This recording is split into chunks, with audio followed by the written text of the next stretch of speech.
Now, she's an artist and designer whose work defined the way we navigated post-war Britain, some of the boldest and most memorable iconic imagery we still operate with today, but few of us know her name.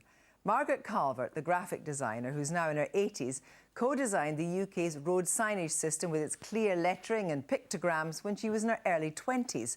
The style has been appropriated in adverts and subverted by artists through the last half-century.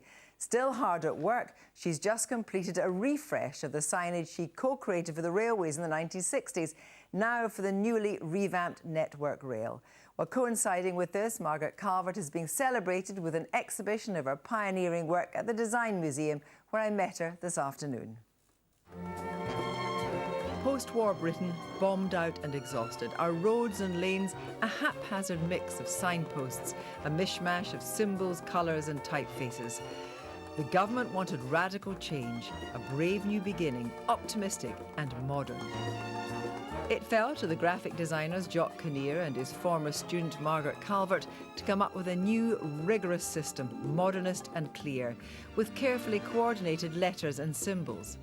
It began with the hundreds of miles of new motorways, but within a few years the signage across the whole of the United Kingdom had been given a makeover, soon to make an indelible impression on the nation's identity.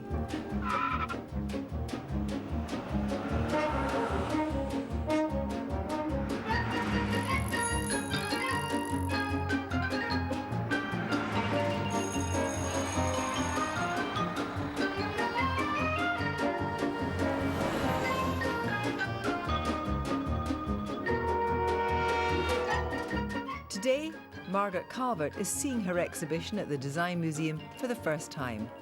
There are some old favourites, of course, but her newest work is on display too. An updated typeface for the National Rail Network, which, as with all her work, she originated by hand. For me, it's very much head, eye and hand. And it's the physical action of actually drawing. It's the physicality of it that I love.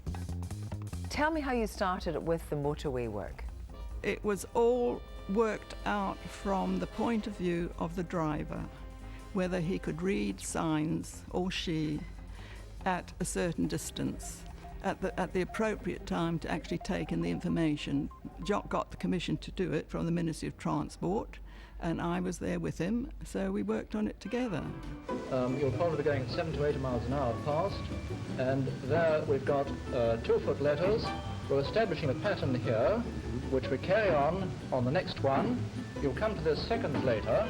Again, the same pattern, which you easily take in with a little bit more added, and then seconds later you come to this one, which you recognize easily because it is very similar to this one. It's much easier to read upper and lowercase because of the shape. They give a shape to a place, as opposed to caps, which don't. You just read the length of the caps. So that was quite radical for this country. We're going over from signs with a lot of words attached, which drivers have to read, to symbolic signs. The circular signs are mandatory signs. All the triangulars are warning signs. I don't really have favourites, but I wanted them all to have a relationship. So in a sense, they're a family.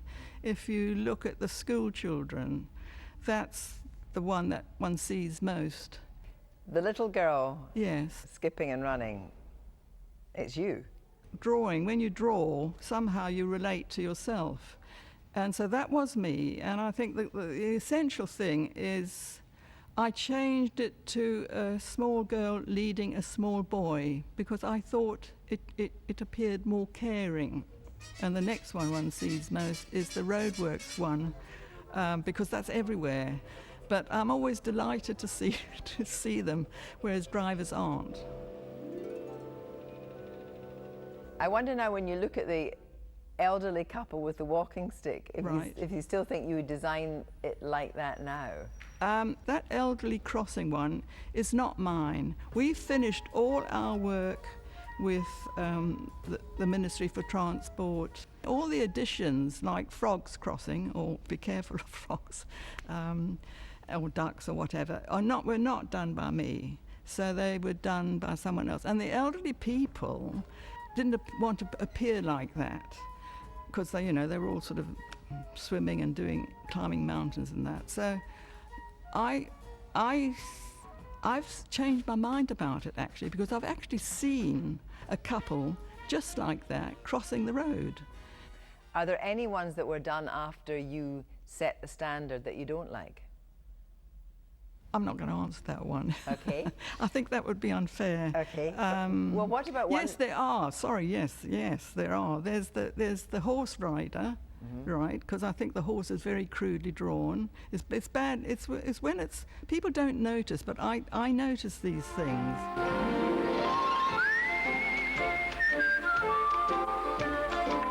Do you remember other homages to your work? There have been quite a few jokes. I mean, Banksy loves to mess about with them. Do you speak to him at all? Do you have any contact with him? I have been involved with a project with him, but it's completely secret, so we don't talk about it. Still to come, though? No, it's over and done with. And I communicate with him by email, but not directly, through his public relations lady, and I did eventually get a very nice email from him that was direct. Would you work with him again? Well, of course, but he doesn't. He doesn't need me. Actually, not at all. I'm happy for him to sort of take the mickey out of what we do. I'm flattered by that. Anything relating to Banksy is fantastic, because he's just the greatest. Margaret Calvert, well, that's all from us for this evening. I'll be here tomorrow, and Emma's here tomorrow, so until then,